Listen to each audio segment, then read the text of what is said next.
Welcome to Game Storm, a podcast where I sit down with a new game designer, artist, or creative every episode as we design a new game from scratch. My goal is to bring the creative process of design to the forefront.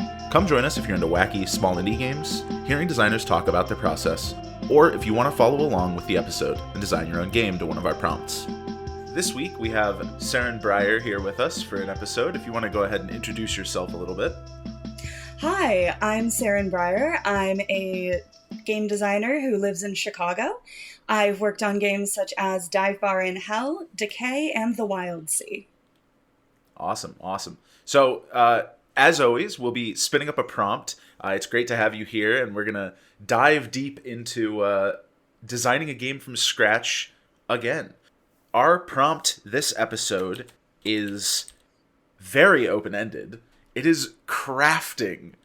It does not have any sort of like gate on it as to what that means. Some of the prompts are much more specific than this.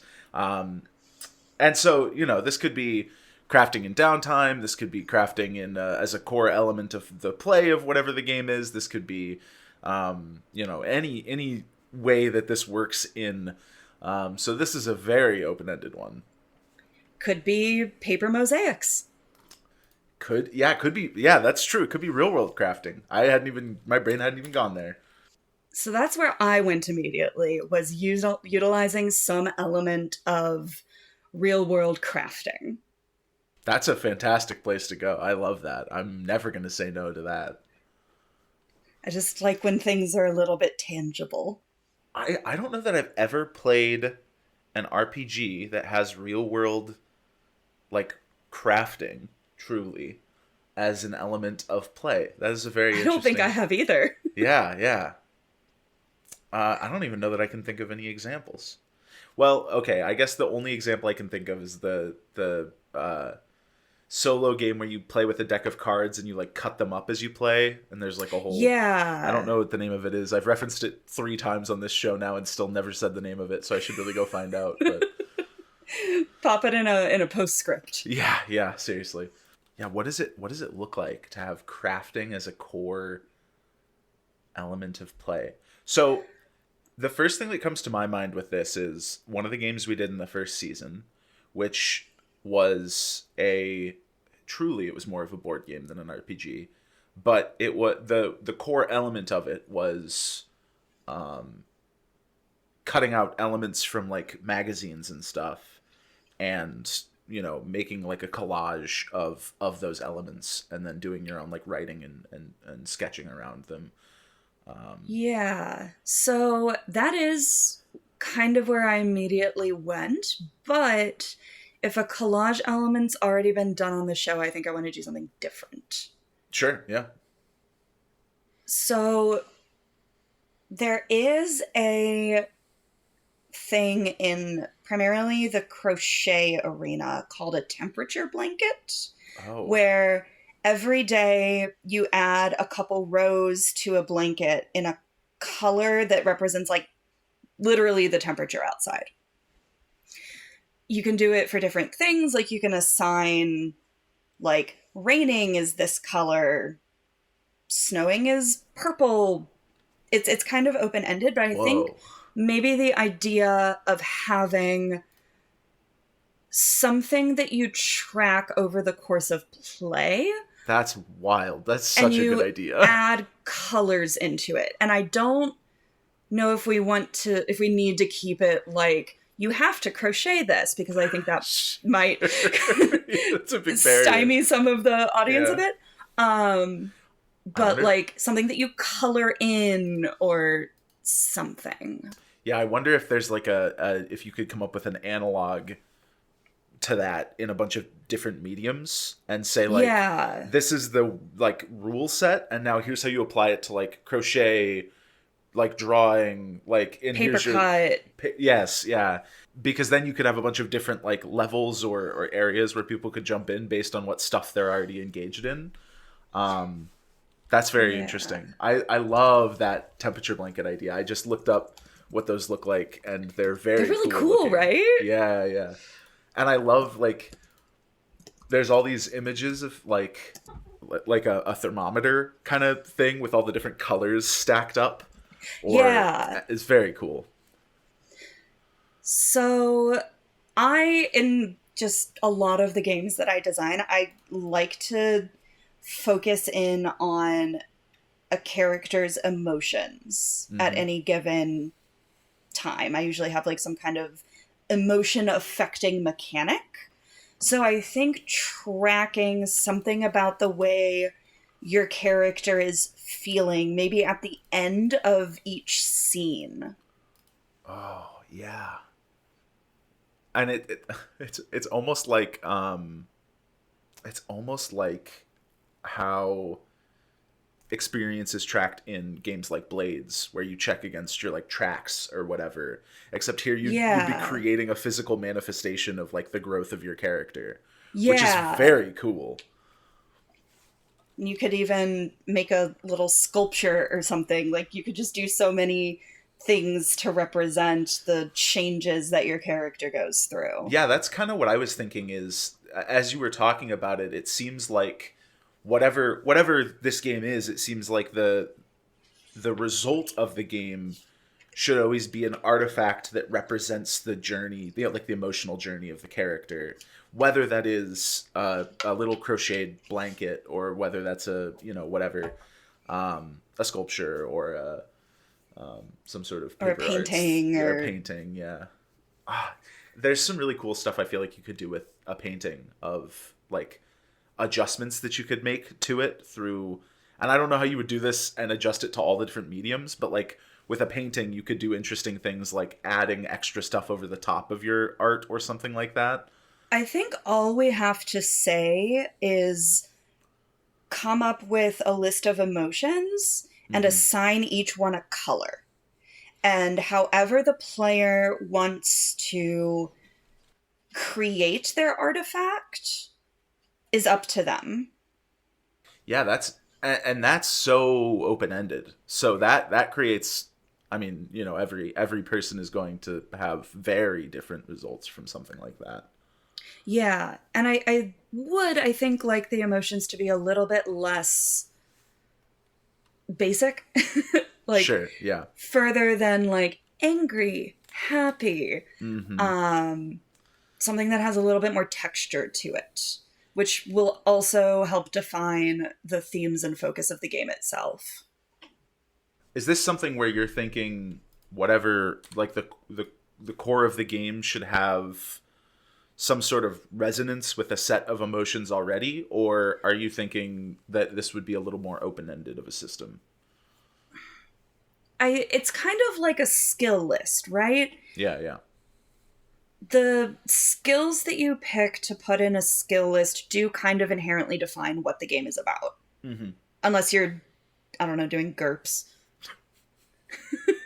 Well, even then it does. It's just you have narrow from a massive set of Yeah. options. So So I don't think they should be like all different subsets of hmm. anger or something. But I definitely want something more interesting than just sad. Yeah, yeah. Okay, so it sounds like we need a pick list of emotions almost, rather than Yeah. a fully open ended. Are you familiar with emotion wheels? No, no. Oh, I have seen these before. I don't think I've ever heard them called an Yeah. emotion wheel, but So an emotion wheel is a therapy thing. In the middle, you have those very broad categories of emotion: oh, fear, anger, sadness, joy. And then from there, as the circle gets bigger, those more basic emotions are kind of detailed out. So, for instance, on the one that I'm looking at right now, sadness splits into suffering, sadness, disappointed, shameful, neglected, and despair. And then it separates hmm, out even further into something more specific. In therapy, these are tools that are used to help people identify what they're feeling. hmm. But I do like to use them in my game design because they are a very handy pick list of different emotions. Yeah, yeah, for sure. I was reading through some of these on one of the wheels I pulled up, and I was like, oh, there's There's a lot of evocative words in here. Yeah, they're Of really, really handy for writing as well as therapy. Yeah. So, It's if we also helpful wanna. to have like the breakdown of like the this level, then this level, then this level kind of thing, of like the connections between the emotions. That's like an interesting thing to see.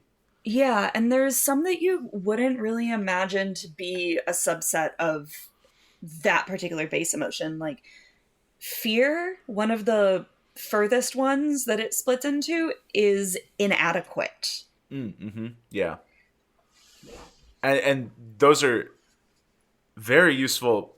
Both I could see how that's very useful for therapy, but also that makes a lot of sense how that could be incredibly useful for tying those things to, emotional depth in a game. I Yeah. I almost wonder if a really cool pick list would have something that is just basically an emotion wheel, like this, where you could Mhm. have, and I don't, maybe not even for the game that we're making here, but this would be a cool way to do a pick list, I think, where you have those core emotions and then you break them out, Yeah. even just one level, and you're like, pick one from each like top level emotion, from each thing or Mm. whatever, and then you could have like a color related to each emotion, like category or whatever. Then each character has like a type of anger that they're related to, a type of sadness, a type of surprise, a type of joy, a type of et cetera, et cetera. Yeah. So we haven't talked yet how many players this game is for. No, we have not. And I think if we're going for a multiplayer game, that would actually be really cool if we like provide an emotion wheel, like you said, split into one level, because the split into two, like they usually are, is A lot. kind of a lot. And then we say like each player picks their own one from each subcategory. Yeah.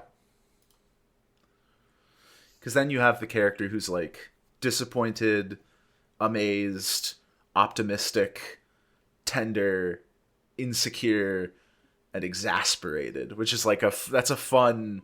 Yeah, that really paints a picture of somebody if those Yeah. are the things that they feel the most strongly. Yeah, it does. Uh, so I wonder if that might. And honestly, I was kind of thinking about this game as a single player, a solo game when we first started talking about it. Um, and I was too, yeah, and then we kept talking. yeah, and then we were when you mentioned the idea of how good that would be in a multiplayer game, I was like, yeah, it would be really good in a multiplayer game. You know exactly who someone is. I'm thinking something GM-less. Oh, 1,000%. Yeah. Because I don't think it's fair for the GM to not get a little trinket at the end. Sure, yeah. Something that also crossed my mind is, what if it's everyone works together to make something? Hmm. So it's like everyone's emotions are feeding into one thing. And at the end of each session, you have like one of your emotions that like drove you for that session or something, or was like Mm-hmm. your driving emotion. And then each of you engage with the creating aspect based on that or something like that. But then who gets to keep it? That's a great question. The problem with singular artifacts of play, that's a very good point. Everybody wants a You cool little you tchotchke. you cut it in pieces depending on the amount of people in play. That's a very good point. I had not thought about that. I don't know if everyone loves a little tchotchke, but I sure do. Such a if people who have been listening to the first season of this will know that I love artifacts of play because it keeps coming up, and so many of my guests love artifacts of play too because it keeps coming up and no one shuts me down about it. So They're just fun, and I think I instigated this one. yeah, you totally did. This wasn't a So me. you can't even we can't even blame you this time. Yeah, that's totally true. But yes, I think that's a very good point though. Of like, you probably want you probably want something that like everyone should engage with the crafting and probably have their thing to take home. This feels like combining the group night at the group painting place where you all go paint something together, and your Yes, paint and sip. yeah, paint and sip, and like your dramatic emotional story game all in one. I mean, that sounds like a great Friday. Yeah, no, I that is not a negative. That is, okay, so the other big question that pops into my head is that we can potentially answer, or at least start throwing some ideas out about, is theme. Yes. There's a part of me that's like, I almost wonder if it's just very good as a sort of like modern drama. Yeah.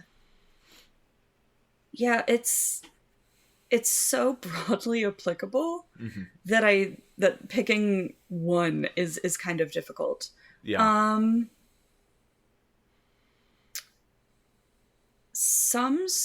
oh, okay. So there's family dynamics, and then there's also like found family Mm-hmm. dynamics. And found family dynamics can be very interesting because you're coupling how it is to be in a family and like really stick by someone with the knowledge that this is something that you chose. So that kind of brings a different layer to the interactions Totally. and can make it both easier and more difficult to kind of parse through conflicts that come up. Yeah. So maybe this is a game that is just about found family put in some kind of situation. Yeah, put in some sort of trying situation. Ever since I played Dialect last year, my brain keeps going to like found family, isolated and alone. I don't think I've played Dialect. Oh, it's very good. I really liked it. But the whole like pitch at the beginning is you pick a type of group to play in isolation, and then it's about Oh, setting up these like core phrases and ideas that are like the center of your. yes. Yes. I didn't recognize the name at first. I've still not played it, but I do know what you're talking about now. Yeah, yeah.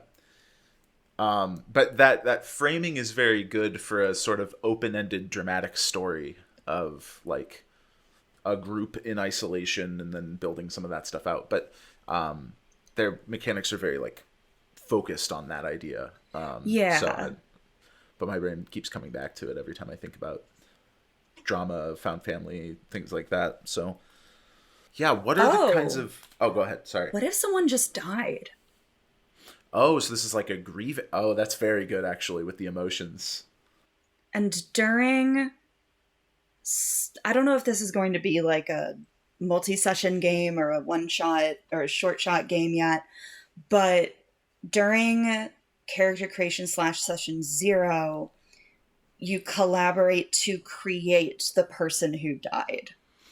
Oh, that's very good. So this feels to me like this is a campaign game, or like a longer play game, Mhm. or it could also be a game where you're you have like scenes, and per scene you engage with the crafting mechanic. Yeah, I was thinking per scene, and I think it might be more of a like 4 to 5 session kind of game Yeah, that's kind of what I was thinking too. rather than like, oh, you can play this for 5 years. Yeah, and That would when I be a say lot to ask at the premise at this point. yeah, when I say campaign, that's I'm thinking like yeah, a short form play thing. Like 4 to 5 years would be very intense. Okay. And I know people who like while playing games find it helpful to have something to keep their hands busy, like some sort of mindless crafting. Mm-hmm. So I think this is actually pretty helpful to the ADHD population. Yeah, yeah. I something I was thinking about too is I was considering what are some ways that you could then connect the crafting back into later play. Like, what are ways that the thing you're making could be used later?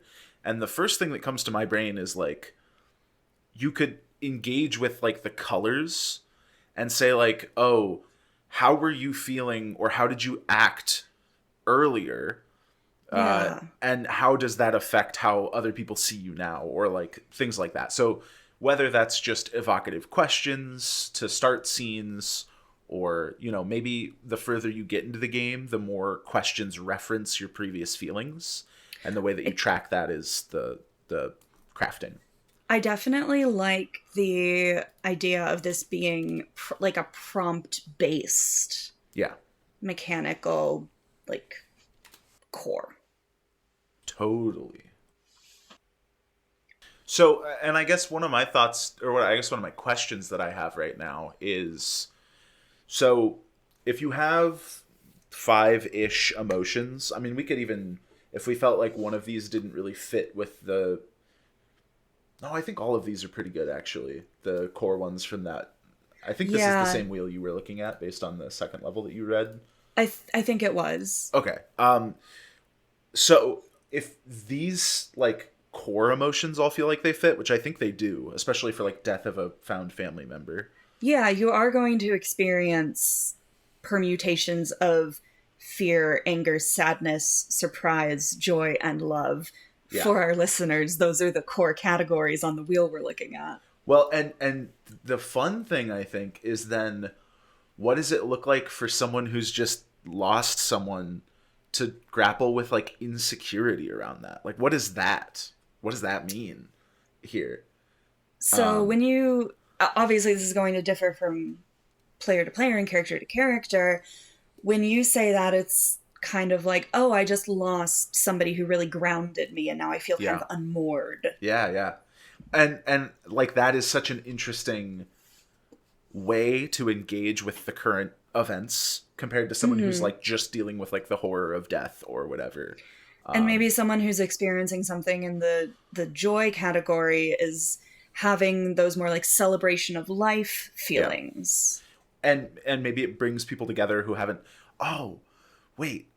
I brings people together who haven't been together like much recently or something like that. The idea that Yeah. like maybe these people who are in this game don't see each other much very often, like anymore.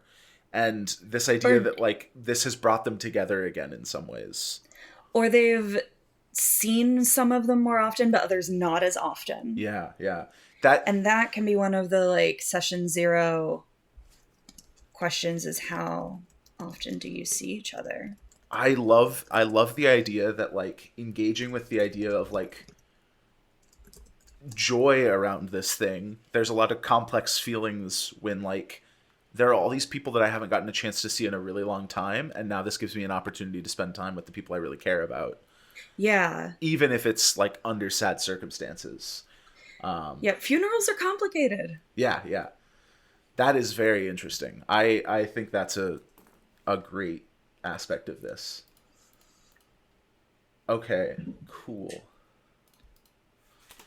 It sort of seems like in terms of gameplay, this game would be it seems like we're setting up a pretty big like pre-game session zero-y type thing of whatever, establishing the person who died, establishing who we are and how we feel about it, and establishing like the relationship to the group. Those seem like the big things.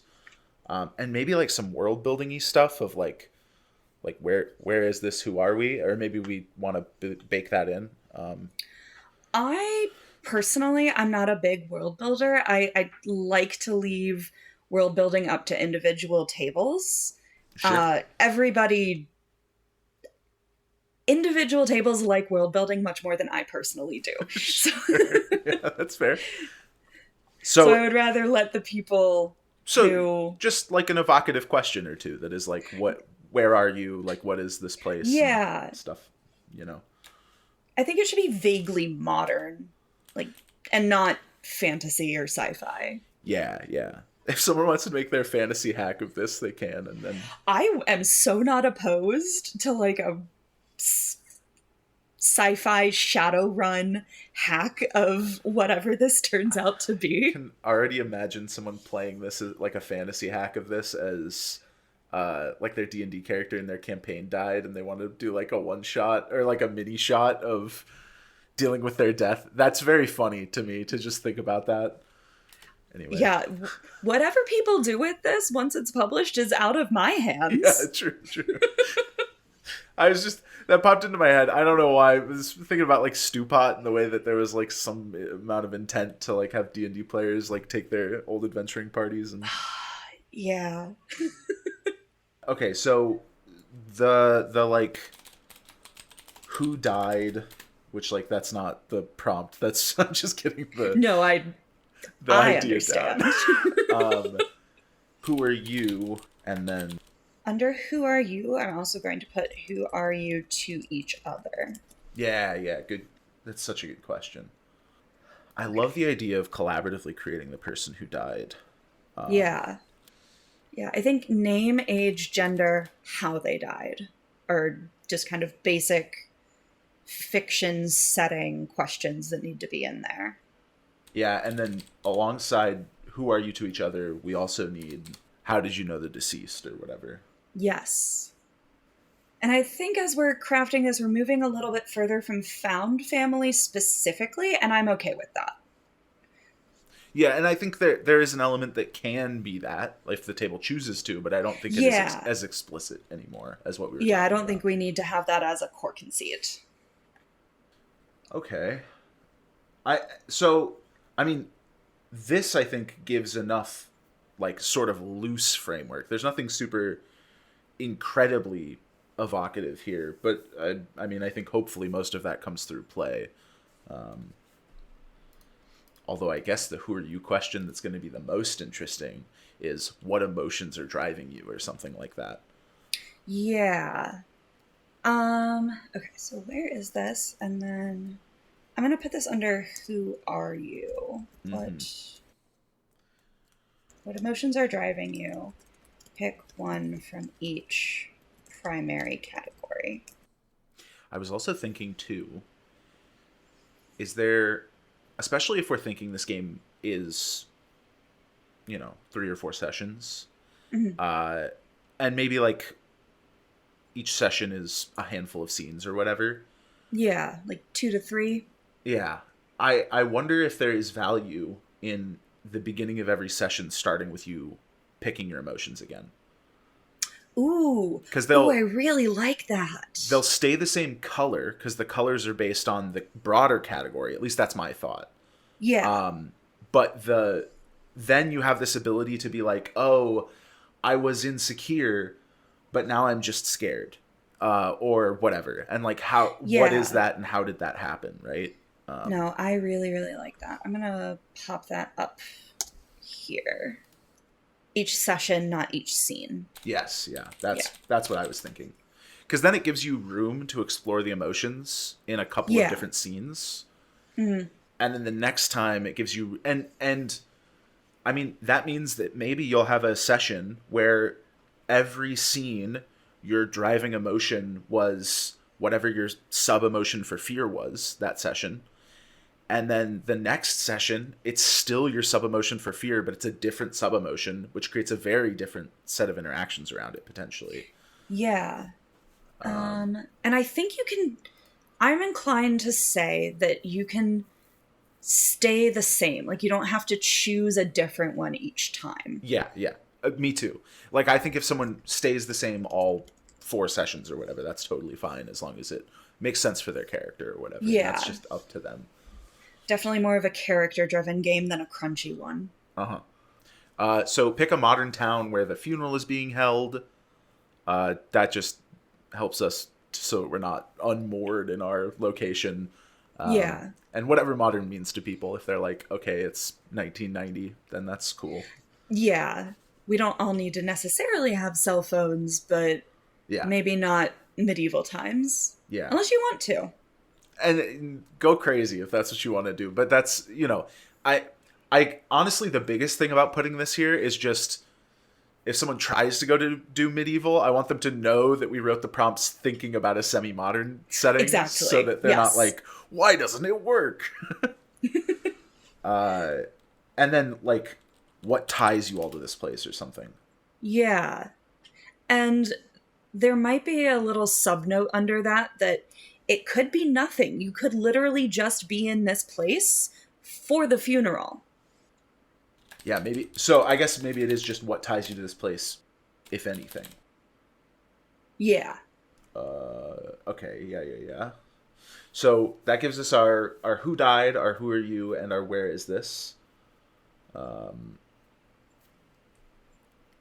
do you feel like any of this stuff needs more?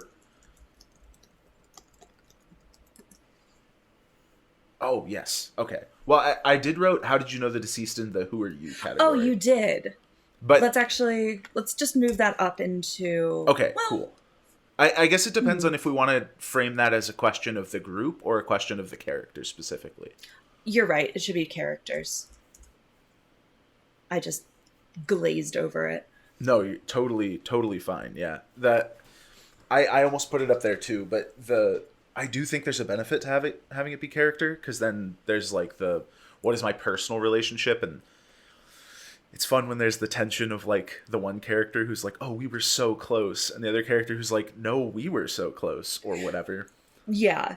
I think there should be some text in the final document that explicitly says that your answers can be contradictory to each other. I really like that. Because, like you said, someone is always going to be like, I was their best friend. Wait, Yeah. I thought I was their best friend. Yeah. And I can, especially if you're like a tight knit group of friends or whatever, or like used to be maybe, but haven't seen each other in a long time. Oh, Yeah, like maybe we're college buddies and then kind of drifted apart. yeah. Uh, is there anything else in session 0 or your startup stuff that you feel like this game really needs? I don't know if this is the type of game that would necessarily need such explicit safety tools,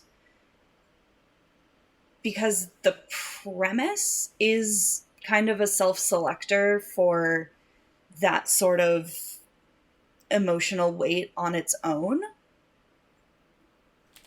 Yeah, and I mean, I think at least always good to have something that references safety tools.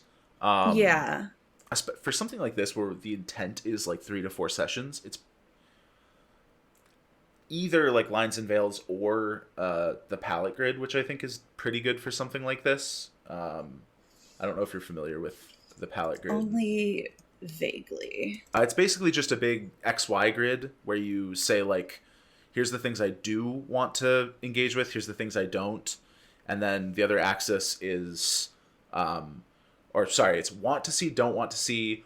Oh no, I'm mixing up my axes now. I was just pulling this link earlier this week, and I already am flubbing my axes. Explore, ignore, and then risky, uncomfortable. There we go. Yeah. So the idea is you could have something that's risky, that the group determines is risky, but that they do want to explore, and then you have that conversation about like, how do you do that?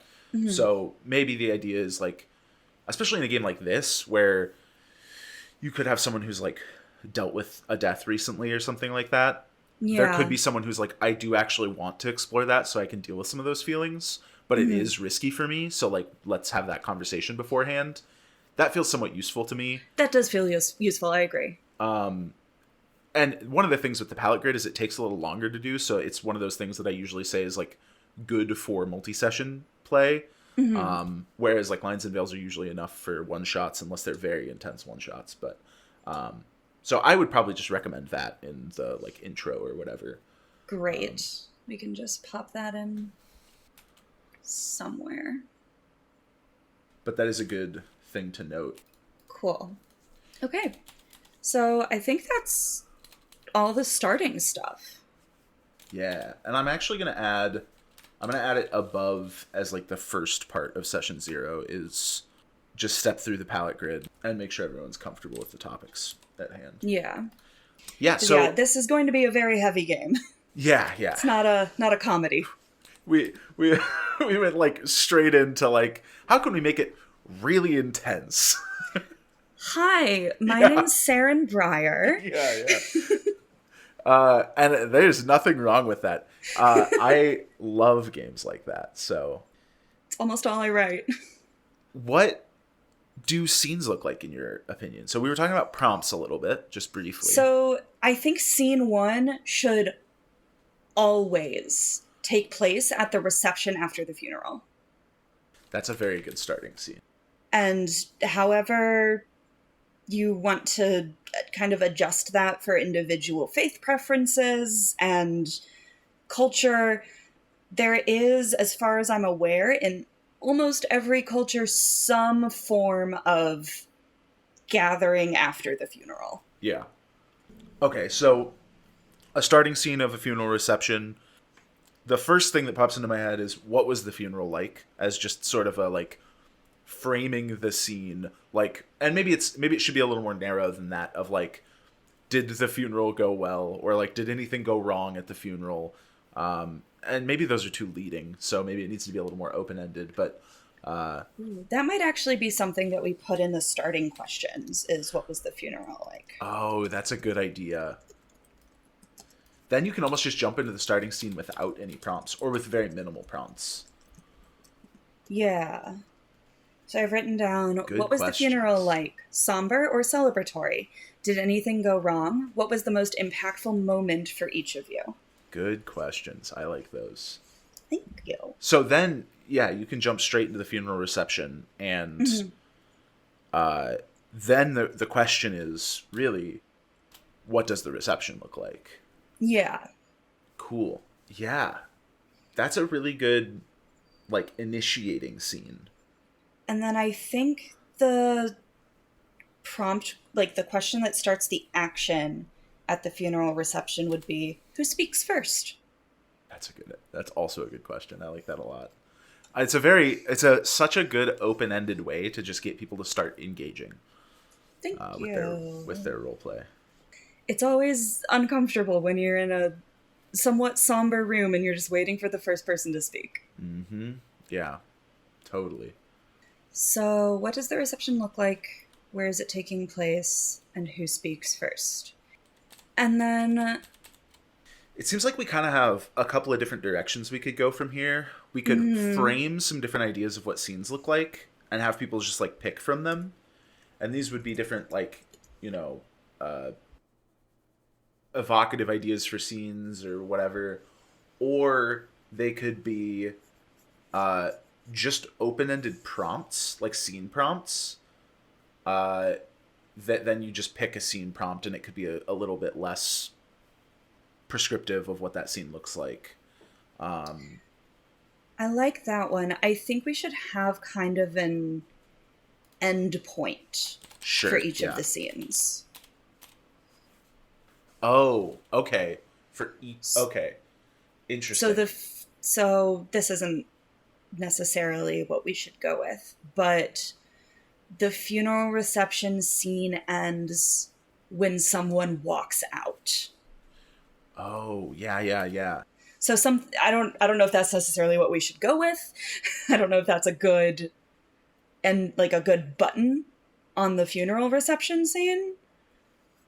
This is not by no means a final, but from a like keywording thing for writing notes, saying like fade to black, like this is when the scene ends.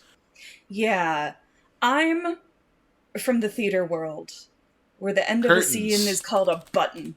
Oh, okay, never mind. I was not a theater person enough. I know theater people, but okay, a button. I was also going to say that's not a curtain call. I like fade to black. Button is not a well-known enough term. Sure, yeah. Well, my gut instinct when you said theater world was to say like curtain call or curtains. Well, that's the end of the game. That's true. That would be the end of everything. Okay, so I'll say fade to black for now. Whenever the first person leaves. I don't know if that's necessarily a good one. Sure, but it at least gives us an example of what that looks like. We can edit it later. So it almost feels like scene prompts then should be Yes. a prompt for starting it and a fade to black for ending it. And then they should be paired together. I don't think they should be like mix and match. Totally, totally.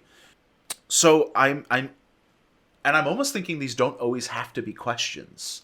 Like, and sometimes they don't even need to include, they could be, so like one that I'm thinking of is like a quiet conversation, or like a one-on-one conversation or something like that. I'm thinking of like a scene where you pull someone aside that you either maybe you got into it with at the reception, or in a different scene, or maybe it's a scene where it's someone that you know you can confide in because everyone else maybe doesn't understand what you're going through, or you know the two of you were actually the closest, or something like that.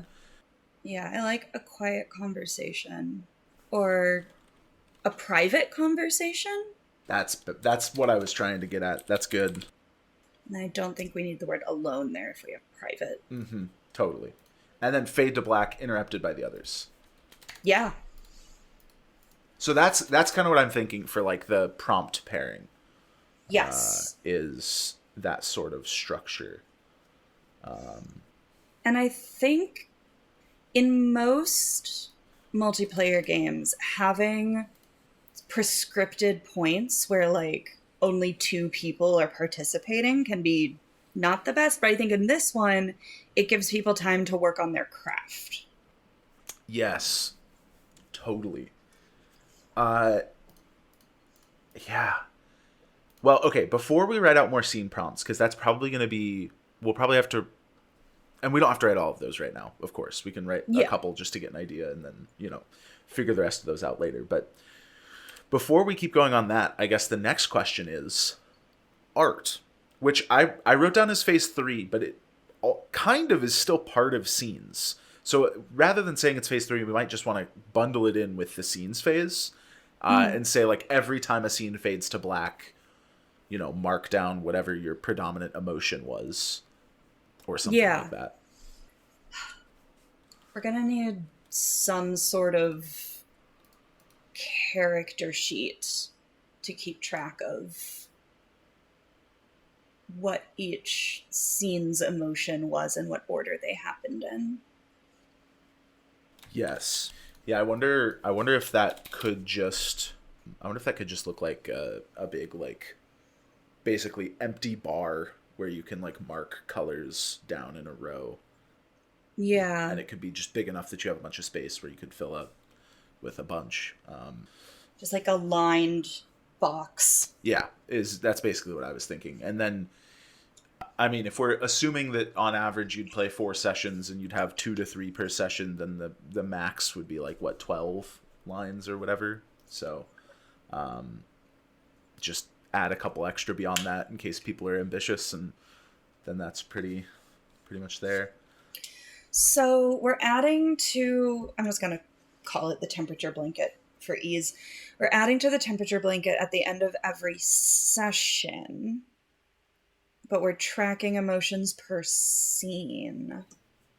Well, and I think you could add to the temperature blanket per scene as well. It just becomes I think it's more of a question of what does the player want to do, and less of a question of, because I think, like you were saying, some players will love the idea of being able to like paint or draw or whatever while they are playing.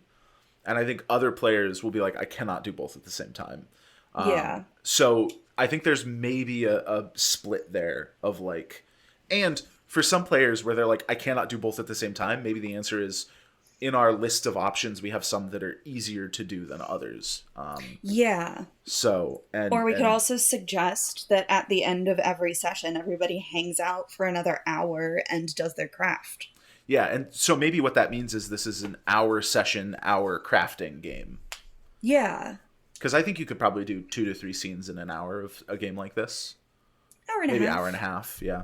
So, and maybe that means it's a hour and a half of a session and 45 minutes of crafting or whatever like that. Yeah. But that sort of recommendation seems good. Mm-hmm. Like a 2 to 3 hour get together every time you play. Yeah, exactly. Which I like shorter sessions when they're heavier. Yeah, sure. Be- yeah, having a really intense session about death and the reality of the frailty of mortality, and then being like, what if we went for 4 hours?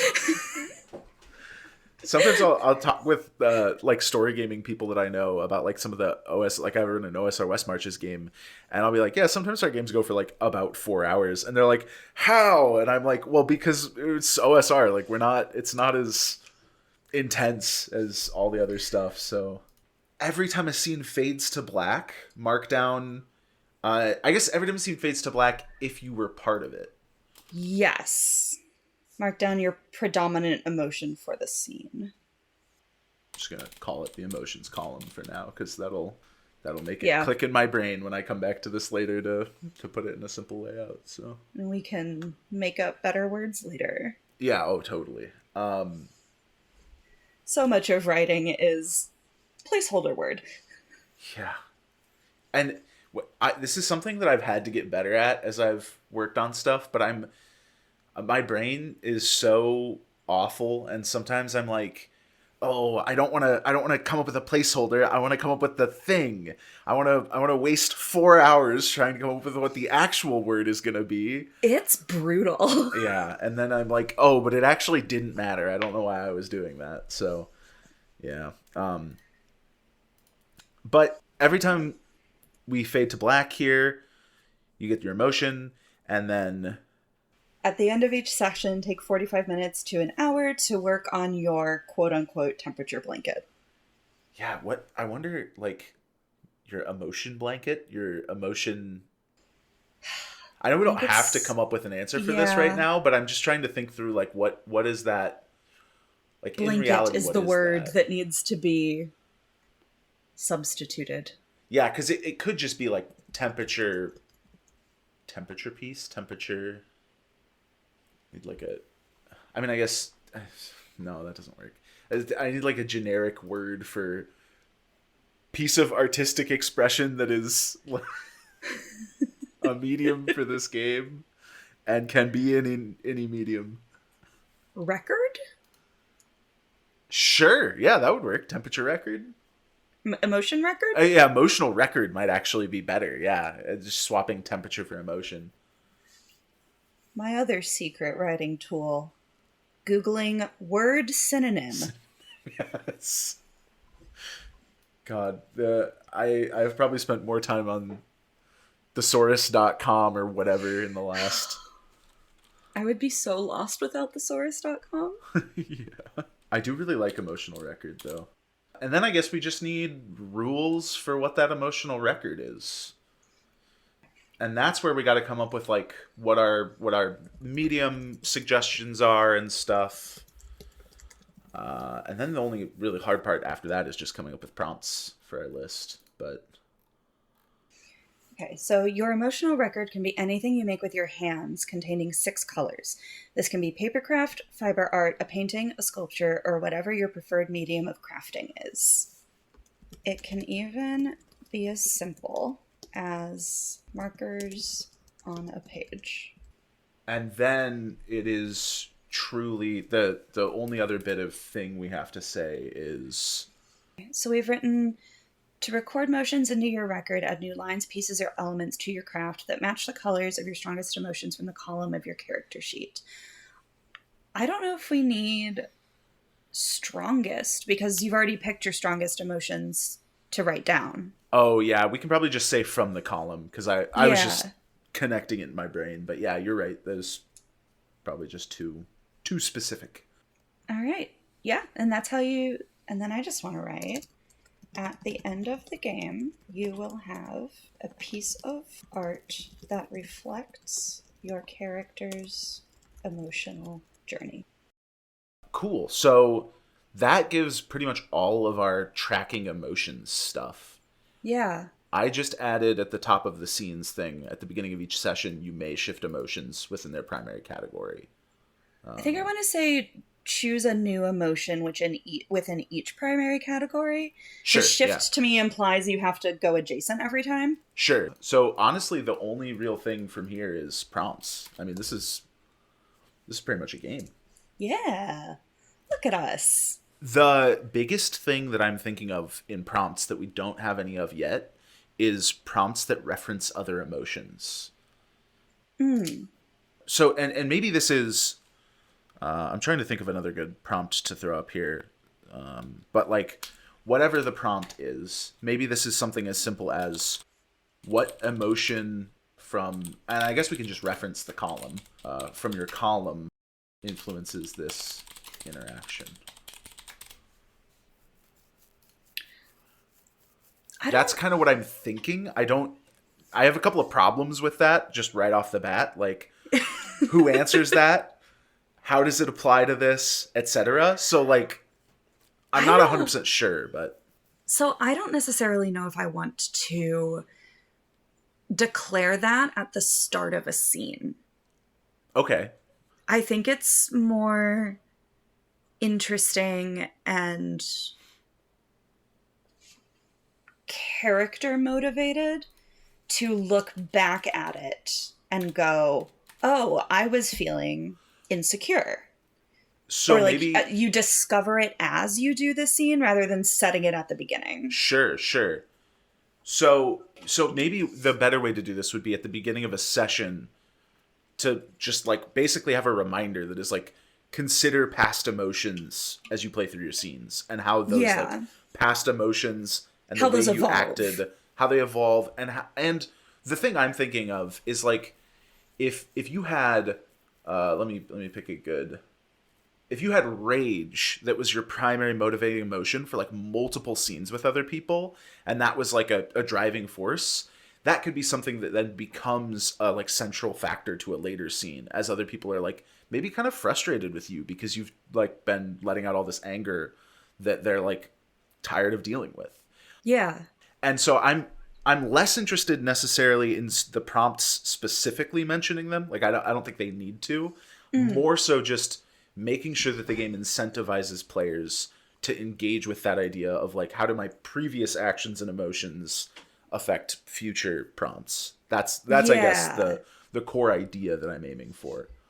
Yeah, so let's say something like consider how you were feeling previously and how those feelings are evolving. Yeah, and I guess that's true both for the scenes and like you said, for if you choose new emotions. So that's kind of multifaceted. Yeah. Okay. So we have a private conversation. How about I think we can mix vague prompts and more specific prompts. I was just thinking the same thing. So divvying up the deceased's belongings. A toast to the deceased. That's like a good moment one. where people are maybe have lost themselves a bit is kind of interesting. Fade to black, someone passes out. What's kind of fun about the fade to black as an idea is it gives you a beat that someone has to hit. For sorting out the belongings, I put the fade to black as someone feels like something was stolen from them. Oh, that's very good. I also think it's potentially interesting to have some prompts that are like very specific to like archetypes is the wrong word to like types of emotions that some people might feel in this situation but might not fit for your specific table. So like having prompts that are like I don't have a specific idea for what the prompt would say exactly, but a prompt that addresses the idea of like a clash between two people who like disagree over something, but like you might never choose that one because you might not think that's useful for your play, or you might not, whatever, people might not actually have that going on. But I think those are maybe interesting scenes to have. Yeah, okay, so we have a starting scene, we also need an ending scene, and yes. I think that needs to be everyone says goodbye and goes back to their lives. Yeah. And we can do like it makes sense because for funerals they're not going to be like months long. Mm-hmm. Everybody's hanging out with each other. It fits the short scope of the game to kind of keep it on a timeline where at the end, people are just gonna go home. Yeah. It'll be a few days, but everyone's gonna go home eventually. And then the fade to black will be the last person leaves. When you were saying earlier having a thing that like marks the ending of each scene, that's what I thought you were talking about, and I was like, oh, having like an ending point is very good, and I forgot to come back to it. So I'm glad you brought that back up because I think that yeah, makes I a was lot of just sense. looking at this and I was like, wait, the game needs an ending. Yeah, yeah. Okay. There's So also back to potentially an interesting like bucking of that like ending where like the potential for someone to be someone who stays here, and this is like their home or whatever, this was their like significant other, and like that's such an interesting thing to sort of view or grapple with, I guess, in yeah. the contrast to all the people who are leaving. Because, yeah, you can have this moment in game where you describe the last person standing there alone. Yeah, yeah. And then I've just Totally. added some questions to the ending scene, which is just where are you and who leaves first? A dinner. Oh, that's very good too. There's a part of me that is almost like I wonder if there's value in having like maybe that's not interesting. I was thinking I wonder if there's value in having like pre-funeral scenes at all. And my thinking was almost like maybe the funeral reception is even like a session starting scene, and then you could choose to start whatever session you wanted with that. But I don't know that that's interesting, because then I was thinking through it more and I'm like, you're not going to have a bunch of people coming to plan the funeral in the same way that you're going to have a bunch of people there for the funeral and after the funeral in that same sort of way. Yeah, this is definitely more. The rising action is session 0 when you're making these people. Yeah, yeah. And I don't know if tabletops always need, especially short ones, always need a period of rising action in the way that a story, like a scripted narrative, does. And I was just thinking of like how interesting the divvying up the deceased belongings is as a narrative beat, and how the sort of pre-funeral elements of that, of like planning the funeral, can often also be very tense and dramatic. Mm-hmm. But I don't think it's worth how most of the rest of that is pretty mundane and not very exciting, just for that one beat. So that's kind of where I was. And that where my also brain opens was. the door to have characters who wouldn't necessarily be involved in the planning. Yes, exactly. Yeah. So I think it's better the way we have it right now. I was just We're making a cool game. working my brain through it. So Okay, so a fade to black for the dinner is going to be the dish is broken. I think I'm going to reframe the way I wrote this one, but I said some time away from it all.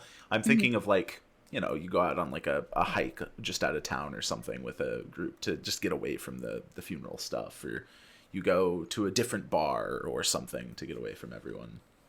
A new place. Sure. Like somewhere that's new to all of you. I'm just going to rephrase to somewhere new to all of you. Yeah, no, yeah. Actually, no, I like how you had it first, some time away from it all. Because then it can be like, we're going on a hike to our hiking spot. Actually, I like some time away from it all. Some time away from it all is, Yeah. is there's something interesting about that with the idea of like, especially if it's not everyone. Like, Yeah. there's something interesting there with, a couple of us have kind of fucked off to go, like somewhere away. And maybe that is even like a tension between characters of like, we're avoiding everything right now, and in the next scene they all might be pissed about the fact that we're avoiding everything. Yeah. Which feels very real to me. For the fade to black for that one, a phone call asking where we are. Ooh, that's really good. Yeah, that is very relatable in the context of family gatherings. Yeah. Like, you and the cousins go like somewhere, and then someone's like, where are they? Why are they not here? Okay, so I'm trying to think of how to phrase this in prompt form. So I'm just going to talk through it. Sure. Something where something from your mundane life comes up. Like you get a work call or your landlord texts you or just something that kind of jolts you back to reality. The first wording that comes to my brain is everyday life rears its head. Yeah. But it could be like mundane life or something along those lines. I like everyday life. And fade to black, you're hit with a memory. Ooh, that's a good one. I was trying. That one's kind of a tough fade to black one because you're like you resolve the issue, which is like so open ended and not very interesting, and that's really good. How many do we have so far? 1, 2, 3, 4, 5, 6, and you're writing 7. We're halfway done. Spending time in the deceased's home. I was about to ask how is that different from divvying up the deceased's belongings, but I think it is. Because if you're divvying stuff up, you have a focus, and it might not necessarily be in their home. It could be at a storage unit. Yep. And I almost, for sort of in that same vein of thinking, I was almost, I'm kind of, in my head, I'm kind of playing with home. Like, should it be home? Should it be in their space? I'm not 100% sure. But I, in general, I like the idea behind it. I like home because it is a very open-ended word. Yeah. Like, what does somebody think of as their own home? Is it their apartment? Is it the bar that they frequent? Yeah. Is it work? Yeah. Oh, totally. And then for the fade to black for that, I wrote, someone finds something that reminds them too much of the deceased. I don't know if that's a fade to black or something that just happens. Yeah, that's interesting too. This is something that we might want to play around with, and this can be something we play around with post podcast, right? Like, because this could be a prompt in the prompt, like it could be a sub prompt, right? Like, similar to the questions, and you could reframe this as a question, like, what do you find that reminds you too much of the deceased? And I kind of like that. I think that is kind of interesting. I guess for a fade to black, I almost think it should be the power gets cut off. Ooh, that's a good one. Yeah. That is better, because I was basically going to say someone gets too overwhelmed and leaves, is kind of the direction I was going in. And that is better because we kind of already did that in some of our other ones. Yeah. No one's paying their bills. Yeah. And that kind of implies something about what happened prior to the funeral, as we were discussing. Because the implication of the power getting cut off is that nobody paid their bills after they died, or nobody called the power company. I just wrote for scene prompts, I just a little sub, you can choose the same prompt more than once. Yeah, awesome. Because, like, private conversation, you could have many of those that could be very interesting with many different characters. Someone passes out as the end state for a toast. That's very dramatic. And I think we're going for more mundane. Yeah, it might be too dramatic. I'm really thinking of August Osage County a lot while we're making this. I don't think I'm familiar. Is that a... It's a play. Okay. The patriarch dies and the family gathers for a funeral. It was made into a movie. The movie's not very good. The play's excellent. I started to look it up and it was just like, the movie. Unfortunately, the movie is bad. I can watch it on Tubi. That's how you know it's great. Yeah. Okay, yeah, I'm just thinking... come back to the... We can come back. I'm just thinking of all the different funerals that I've been to and trying to think of all the different... I don't think I've been to many funerals that have been super dramatic, to be fair. Oh, fade to black for a toast. A baby starts crying. Oh, that's good. Yeah. gotta have a visiting the grave. Oh, of course. We gotta have a someone gets too drunk. Oh, yeah. And that's where we can have I was just thinking someone that passes that out. could be the passes out, yeah. So I wrote visiting the grave, and then the fade to black is someone breaks down crying. Yeah, that's great. Because with all of these scenes, I'm picturing like a scene in a movie or a show or a play. Like, where would the scene end? Yeah, where would it jump to the next bit of action? Yeah. Action, quote unquote. You don't need to see people walking between every building. Yes, yeah. We only need 3 more. No, yeah, this is great. I think these are super good so far. I think even if you remove the whole like making the art part of it, and it's just the like using the idea of the temperature blanket as like with the column for like tracking your emotional state over time, that's already, I think, such an interesting way of like tracking your character's emotional state like on your character sheet or whatever. And then adding the fact that you get to come out of it with a little artifact of play is so cool. So I'm excited to see.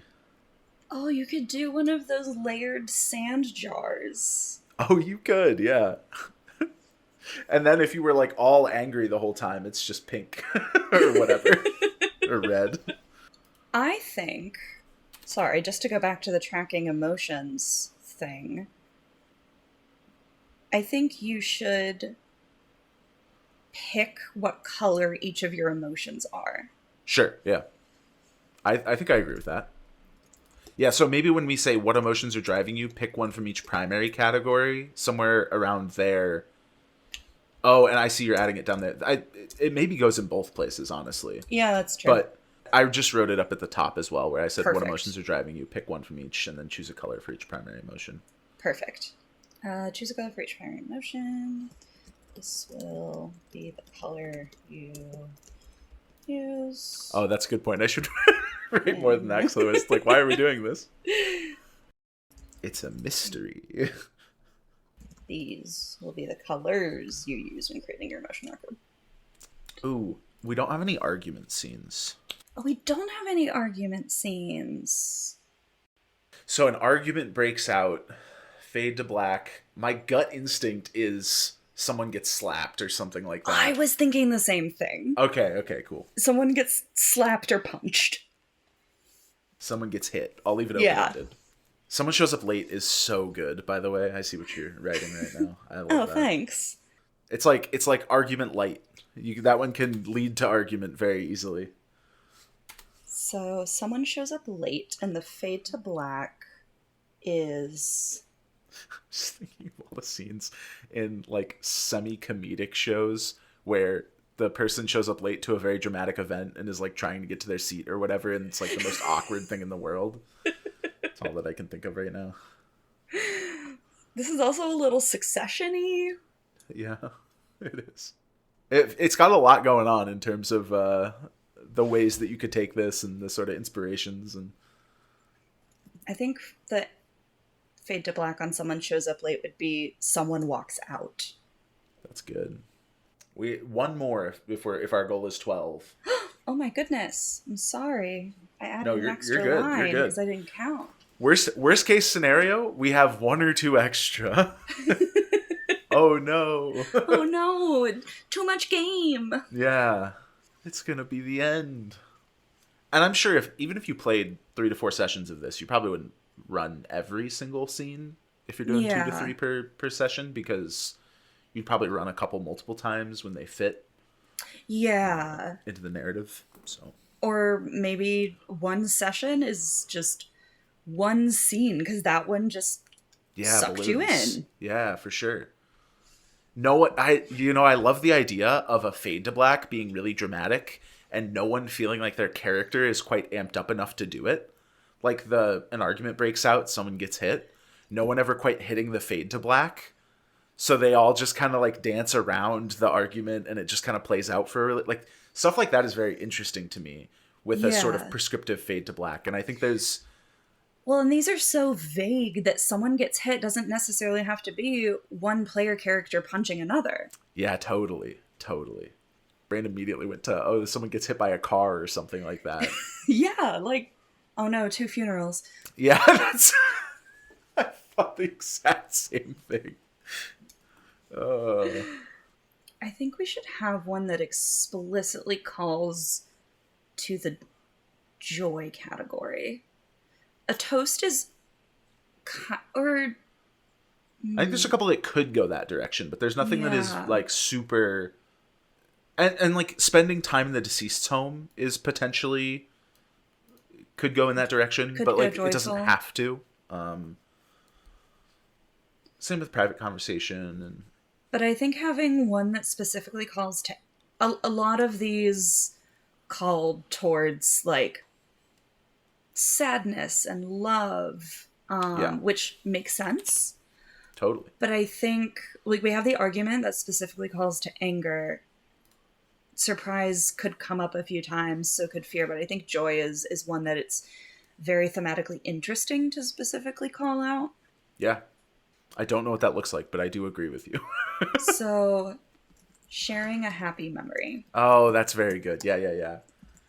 This is something I have also been thinking about in the back of my head, and we're at 12 already, so we don't have to write anymore if we don't want to, but I've been kind of mulling the idea of like flashback scenes, because I was specifically thinking about like the drama of when and in the same context of you talking about wanting to have a moment that focuses on joy, I was thinking about the surprise of when you first learned that this person had passed. And that could be either in the context of like a scene that is fully a flashback or a scene where it just frames like a conversation about how you first found out or something like that. And I mean, we don't even have to do it because we have 12 already, and I think that's fine, and we have really good ones, but it was I just think something that's I was actually thinking about. something we can put under Who Are You? Where Ooh, were yeah, you yeah, yeah. when Totally. you learned of the deceased's passing? I really like that. Because it That's a kind of good way helps to add it. establish like what your day-to-day is like, and it makes you think about Totally. that during Yeah. character creation. And this might even beg a follow-up question of just like, how did you react? Ooh, yeah. Like what was your immediate follow-up to hearing it? Yeah. Because there's a big difference between and that not only does that frame your relationship with the person a bit, but it also frames the type of person you are, because there's certain types of people who will react very strongly to hearing about someone's passing and certain types who will kind of be a lot quieter about it. So fade to black for sharing a happy memory. Group hug. That's not a bad one. I'm trying to think of if there's anything else, but that's a pretty good fade to black. Yeah, I mean, I said it as a joke, but I think it does work. No, I think it does. It's also it's probably our cheesiest scene in a good way. Yeah. Well, because you have that Yeah, yeah. when someone passes. Like, there is always that moment where you just start talking about the good things, and it just, you experience this moment of just happiness, and it almost feels like they're back with you. So now I have a very hard question for you. Oh no. Do you have any name thoughts? Celebration of life. Never mind, it was an easy question. I thought about it earlier. Oh, okay. Okay, that's a good at least a good starting point, if not a great final name. I might need to tweak it a little for SEO. Sure, yeah. Well, and that's where I say like good starting point, right? Yeah. Awesome. Damn, we knocked this out of the park. We made a whole game in an hour and a Yeah. half. I mean, really the only additional stuff to see, this is nice though, because a lot of the times we're like somewhere between 50 and 75% done, and we're like, we'll finish those prompts later, we'll finish that later, whatever, because we make bigger things or someone scope creeps. That's not always true. I've had a number of games that have basically been done by the time we're done, but I think this is the first time that we've been I think just 100% done. I think the only thing that is still to do is like layout stuff, basically, and Yeah, some layout and supplemental and, writing. yeah, To kind of punch stuff steer up and the tone and explain some stuff. totally, and converting that wheel into a smaller version that can fit onto a little sheet or whatever. Getting rid of the outer Yeah. stuff. Yeah, so this is fantastic. It's giving me less homework, so I love that. Hooray! Well, and I say that, but I also love spending way too much time working on some of the other projects that have come out of this. So Game design's fun. yeah, it is. It That's is. why we're here. That's a huge thesis of this project is that game design's fun and it's easier than you think. So You just gotta start workshopping. yeah. We've made a fantastic game here, so I'm very excited to wrap this up, get it into layout, and get it out to everyone. So thank you for coming on for this episode, Seren. And where can people find you, and do you have anything you'd like to plug? I'm on itch at faefatale.itch.io. That's FAEFATALE.itch.io. And then I'm on Blue Sky as Fae Fatale Games. I don't post on Blue Sky much, but when I release something new, I always do. Awesome. Cool. Well, I'll have links to those things in the show notes. So check those out if you want to see all the other games that you have made. I know Decay is pretty cool. So Thanks. My friend just made me a little decay mushroom for my birthday. yeah, it's got a big butt. It's got a big butt. Yeah, it's pretty great. Yeah, and thank you everyone for following along with us as we make this little game. You can check it out as always on our itch page, and you'll be able to find it on the Patreon as well. So head to all those various links and follow along for our next episode as well. As always, tell all your friends. Let's get everyone listening to GameStorm. And if you'd like to support us, pick up the games or check out the Patreon. And thank you for listening, and we'll see you next week. Bye.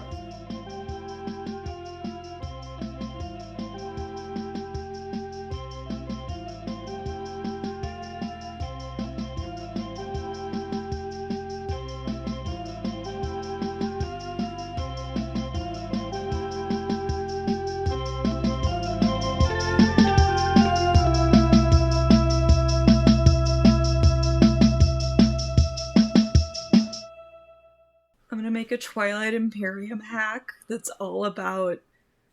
Oh, I couldn't think of a punchline. Oh no! That's the worst. When you're like, I got a great joke, and then it just falls flat. Well, okay, so I'm gonna make a Twilight Imperium that's all about losing your pet. okay. That's brutal. That's intense. Please cut the part where I forgot a punchline. Yeah, I'm only going to include that one, and I'm not going to include the one where you remembered it. Thank you so much. Or better yet, I include both, and I cut them back to back at the end.